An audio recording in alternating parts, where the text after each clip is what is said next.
Šíli skupiny Kabát dole dole! Na Slávy v Praze dnes! Jsem strašně rád, že vás je tady tolik.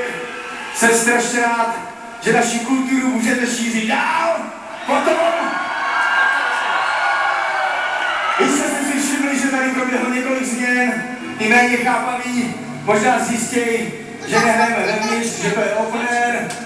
Ty chytřejší a bližší zjistili, že Tomáš Krolich přešel na letní sestřih hlasů a tím nám zajistil krásné léto, protože on má čuk na počasí a když se takhle rozstříhá, je to jasný.